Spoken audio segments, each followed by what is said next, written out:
ഇരുമ്പിളിയം പഞ്ചായത്തിലെ ആദ്യത്തെ പ്രസിഡന്റായിരുന്ന മൊയ്തീൻകുട്ടി വൈദ്യരുടെ മകളായ ആമിനക്കുട്ടിയുടെയും ആയുർവേദ മെഡിക്കൽ ഓഫീസറായിരുന്ന പാലക്കൽ ഡോക്ടർ മുഹമ്മദിന്റെയും മകനായി 1970 ജനനം. Irimbiliyam AMUP school, Irimbiliyam government higher secondary school, Valanchery MES KVM college എന്നിവിടങ്ങളിൽ പഠനം പൂർത്തിയാക്കി. അകാലത്തിൽ മരണമടഞ്ഞ പിതാവിന്റെ ആശ്രിത നിയമനം വഴി 1989 ജോലിയിൽ പ്രവേശിച്ചു. പൊന്നാനി താലൂക്കിൽ ക്ലർക്കായിട്ടായിരുന്നു ആദ്യ നിയമനം. ഞാൻ 89 ആദ്യമായിട്ട് സർവീസിൽ വരുന്നത്. സർവീസ് ഇപ്പോൾ 35 വർഷം എനിക്കായി.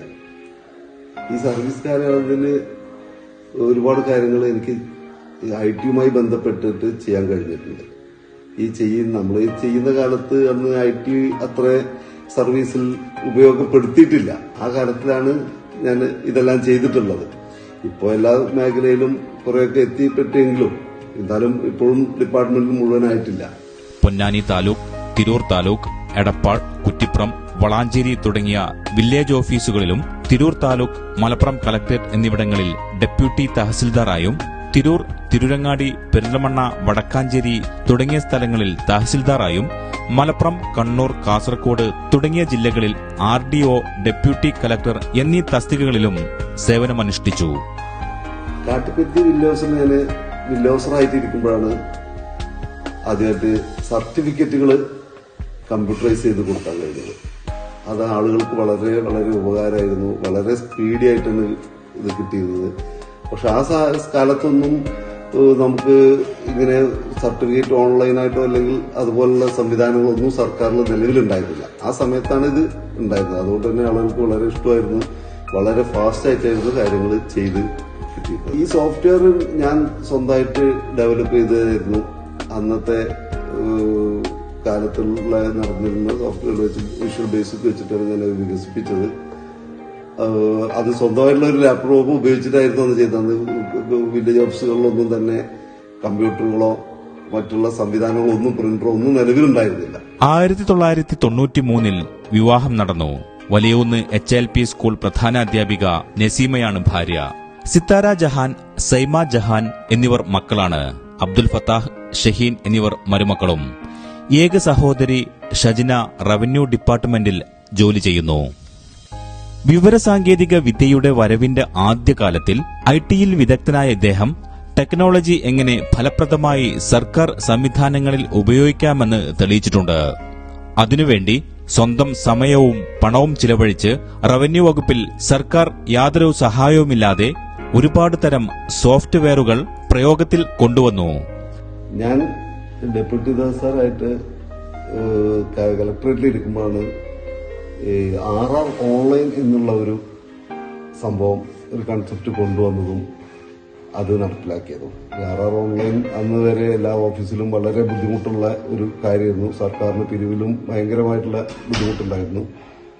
അത് അന്ന് അങ്ങനെ ഓൺലൈൻ ആയിട്ടില്ലായിരുന്നു. പലതും ആയി വരുന്നൊരു കാലത്തായിരുന്നു ഇത്തരം ഒരു സംഭവം കൂടുന്നത്. അത് അന്നേരത്തെ NIC-യുമായി വികസിപ്പിച്ച് പിന്നെ അത് കേരളം മൊത്തം നടപ്പിലാക്കി.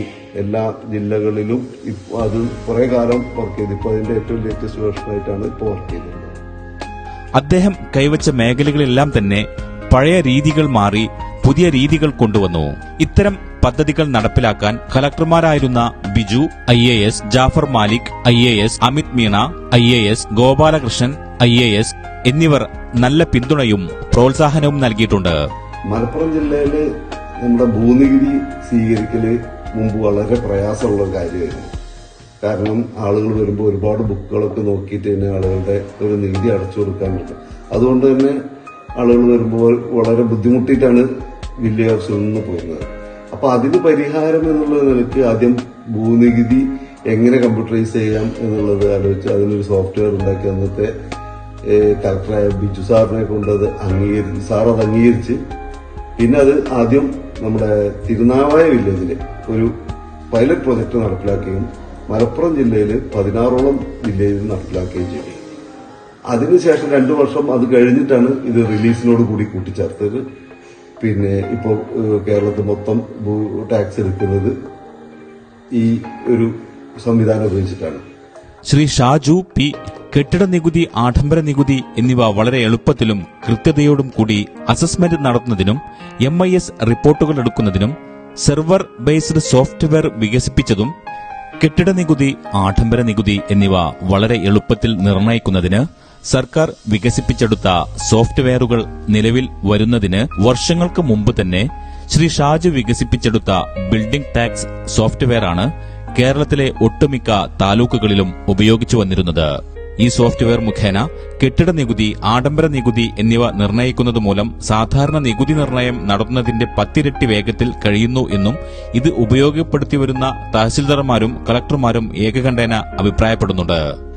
ഞാൻ ബിൽഡിംഗ് ടാക്സ് ഡെപ്യൂട്ടി തഹസിൽദാരായി ചെന്നപ്പോഴാണ് എനിക്ക് മനസ്സിലായത് സർക്കാരിലേക്ക് കിട്ടേണ്ട ഒരുപാട് റവന്യൂ, അതായത് പിന്നെ സ്റ്റാഫ് ഇല്ലാത്തതുകൊണ്ടും മറ്റുള്ള കാരണങ്ങൾ കൊണ്ടും വർക്ക് ലോഡ് കൊണ്ടും കൂടിയിട്ട് നമുക്ക് കിട്ടാതെ കിടക്കുകയാണ്. അപ്പോൾ അതിനൊരു പരിഹാരം എന്നുള്ള നിലക്കാണ് ബിൽഡിംഗ് ടാക്സ് സോഫ്റ്റ്വെയർ ആദ്യം വികസിപ്പിച്ചത്. അത് വികസിപ്പിച്ചു മലപ്പുറം ജില്ലയിൽ 7 താലൂക്കിലും അത് നടപ്പിലാക്കി കഴിഞ്ഞപ്പോൾ മറ്റ് ജില്ലകളിൽ നിന്നും ഇത് വരണം, കാരണം വളരെ ഈസി ആയതുകൊണ്ട് തന്നെ അവർക്കത് കിട്ടണമെന്ന് പറഞ്ഞ് പിന്നെ അത് 30ഓളം താലൂക്കിൽ അത് ഒരുപാട് കാലം അത് ഉപയോഗിച്ചു. അതുകൊണ്ട് തന്നെ എല്ലാ താലൂക്കിലും എനിക്ക് തോന്നുന്നു ഏകദേശം ഇരട്ടിയോളം തുക പിരിക്കാൻ കഴിഞ്ഞിട്ടുണ്ട്. തിരൂര് തന്നെ ഏകദേശം 80 ലക്ഷം ഉള്ളത് 3 കോടി രൂപയായിട്ടൊക്കെ വർദ്ധിച്ചിട്ടുണ്ട്. കേരളത്തിൽ ആദ്യമായി ഒരു താലൂക്കിന്, അതും സ്വന്തം താലൂക്കായ തിരൂർ താലൂക്കിന് സ്വന്തമായി ഒരു വെബ്സൈറ്റ് ഉണ്ടാക്കി അദ്ദേഹം ശ്രദ്ധ നേടി. 5 ലക്ഷത്തിൽ പരം ആളുകൾ ഇതിനുള്ളിൽ ഈ വെബ്സൈറ്റിലെ അറിവുകൾ പ്രയോജനപ്പെടുത്തി കഴിഞ്ഞു എന്നത് വലിയൊരു നേട്ടം തന്നെയാണ്. 2018 ഞാൻ തഹസിൽദാർ തിരുവങ്ങാടി തഹസിൽദാരായിരിക്കുമ്പോഴാണ് നമ്മള് കേരളം കണ്ട ഏറ്റവും വലിയ ഫ്ലഡ് ഉണ്ടായത്.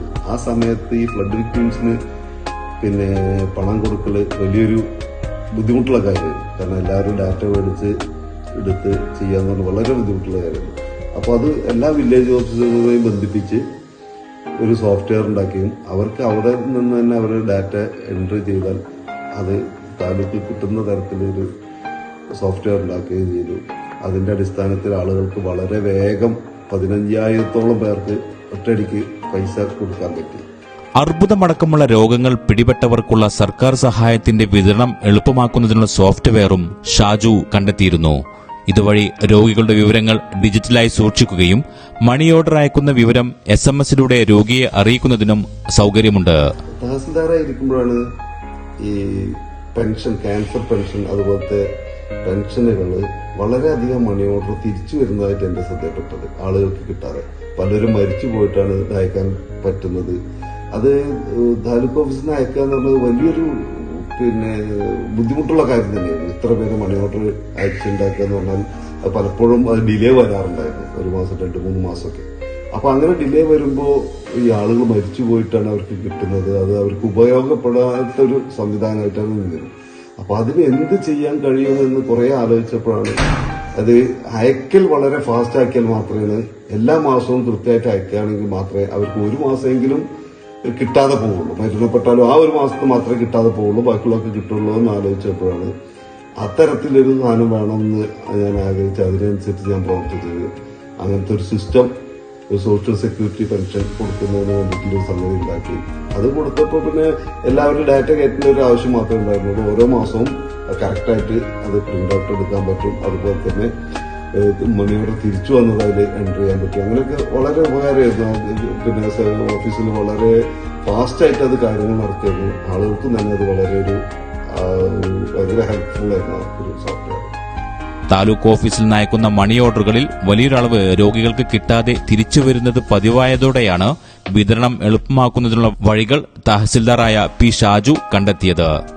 ഓരോ ഓഫീസിലും ഞാൻ ചെല്ലുമ്പോൾ അവിടെ ഏറ്റവും കൂടുതൽ ബുദ്ധിമുട്ടുള്ള സെക്ഷൻ ഏതാണെന്നുള്ളത് കുറച്ച് സെക്ഷൻസ് ഉണ്ടാവും.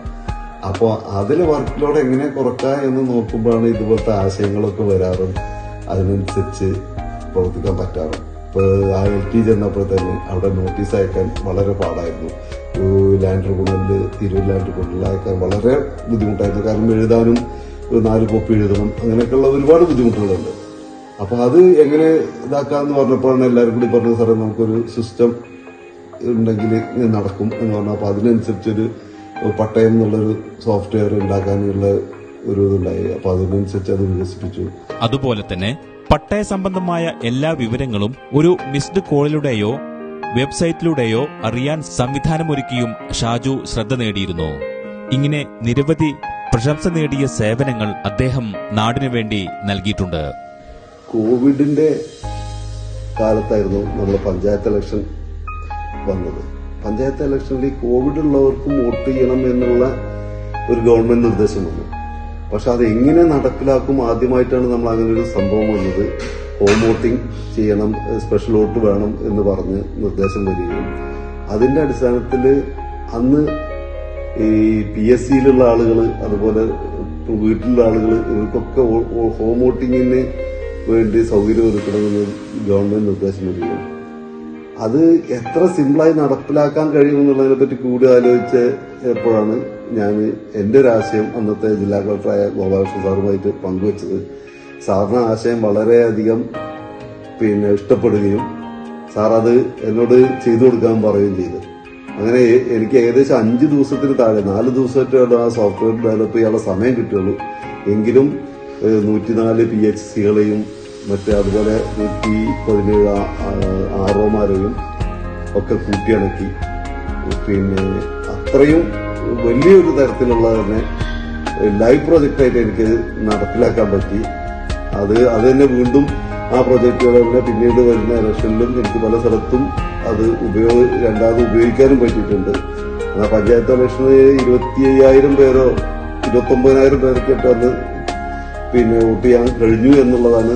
മറ്റു ജില്ലകളിലെ അപേക്ഷിച്ച് മലപ്പുറം ജില്ലയിൽ വളരെ കുറച്ച് ആളുകൾക്ക് മാത്രമേ വോട്ട് ചെയ്യാൻ പറ്റായിരുന്നുള്ളൂ. അതൊക്കെ മരിച്ചുപോയവർ, അങ്ങനത്തെ ഉള്ള, അതായത് ഡ്യൂപ്ലിക്കേഷൻ വന്നവരൊക്കെ മാത്രമേ ചെയ്യാൻ പറ്റുള്ളൂ. ബാക്കിയുള്ളവർക്കൊക്കെ വോട്ട് ചെയ്യാൻ അത് സാധിച്ചിട്ടുണ്ട്. കമ്പ്യൂട്ടർ സജീവമല്ലാത്ത കാലത്ത് അദ്ദേഹം സ്വന്തമായി വികസിപ്പിച്ചെടുത്ത പല സോഫ്റ്റ്വെയറുകളും ഏറെ പ്രശംസ പിടിച്ചുപറ്റുകയും അംഗീകാരങ്ങൾ ലഭിക്കുകയും ചെയ്തു. എന്നാൽ പല ജില്ലകളിലും അദ്ദേഹത്തിന്റെ സേവനങ്ങളും കഴിവുകളും ഉപയോഗപ്പെടുത്തിയപ്പോൾ ഡെപ്യൂട്ടി കളക്ടർ ആയതിനുശേഷം സ്വന്തം ജില്ലയിൽ സേവനം ചെയ്യാൻ അവസരം നൽകാത്തതിന്റെ പശ്ചാത്തലത്തിൽ അദ്ദേഹത്തിന്റെ വിലയേറിയ സേവനങ്ങൾ സ്വന്തം ജില്ലക്കാർക്ക് ലഭിക്കാതെ പോയി എന്നതാണ് യാഥാർത്ഥ്യം.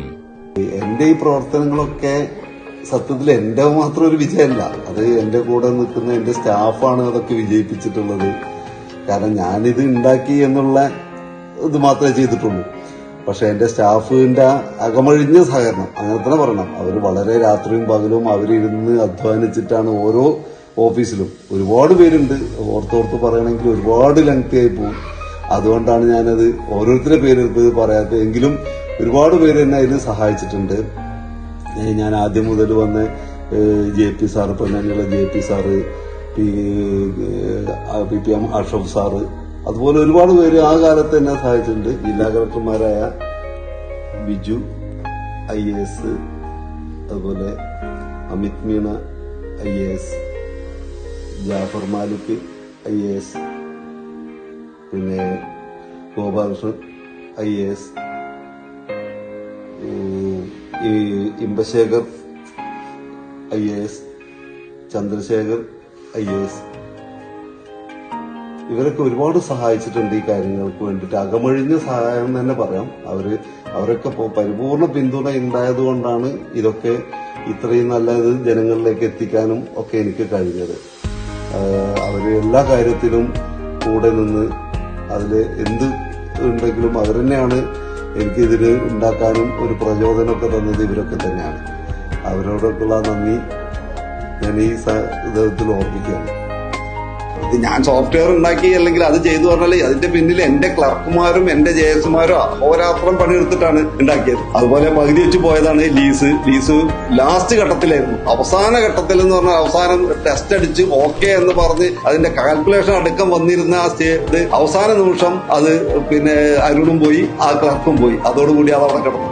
അതൊരു മുഴുവനാക്കാൻ എനിക്ക് പറ്റിയില്ല. അതെനിക്ക് വലിയൊരു വിഷമമായിരുന്നു. അത്രയും കാലത്തെ എന്റെ ഒരുപാട് രാത്രികളാണ് എന്റെ. അപ്പൊ ഇതെല്ലാം കഴിഞ്ഞിട്ട് ഞാൻ എന്റെ ഏറ്റവും വലിയ ആഗ്രഹമായിരുന്നു മലപ്പുറം പോകണം എന്നുള്ളത്. പക്ഷേ അതിനുള്ള സാധ്യതകൾ വളരെ വളരെ മങ്ങിയിട്ടാണെന്ന് എനിക്ക് മനസ്സിലായപ്പോൾ ഞാൻ സന്തോഷപൂർവ്വം തെരഞ്ഞെടുത്ത വഴിയാണ് ഈ വിരമിക്കൽ. അതിൽ എനിക്ക് യാതൊരു സങ്കടവും ഇല്ല. ഞാൻ ഇപ്പോഴും ഹാപ്പിയാണ്, വളരെ വളരെ ഹാപ്പിയാണ്. ഇത് സംസാരിക്കുമ്പോഴും എന്റെ മനസ്സിൽ അങ്ങനെ ഒരു ഞാൻ പലപ്പോഴും പണ്ടൊക്കെ ഞാൻ ആലോചിച്ചിരുന്നു ഈ ഡിപ്പാർട്ട്മെന്റിൽ ഇങ്ങനെ നമ്മൾ ഭയങ്കരമായിട്ട് ആത്മാർത്ഥത ചെയ്തിട്ടുണ്ടെങ്കിൽ അവസാനം പോകുമ്പോൾ നമുക്ക് എന്താവും എന്നുള്ളത്. അപ്പോൾ എനിക്ക് ഇവിടെ 5 വർഷം എന്നെ ഇവിടെ നിർത്തിയപ്പോൾ ഈ ഉർവശി ശാപം ഉപകാരം എന്ന് പറഞ്ഞ പോലെ എനിക്ക് പഠിക്കാനുള്ള ഒരു വലിയൊരു സാധ്യത എനിക്ക് കണ്ണൂർ തുറന്നിട്ട്.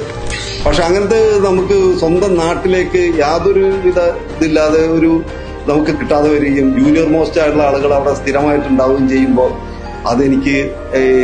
എനിക്ക് താങ്ങാവുന്നതിൽ അപ്പുറത്തായിരുന്നത്. 35 വർഷമായി ഞാൻ സർവീസിലിരിക്കുന്നത്.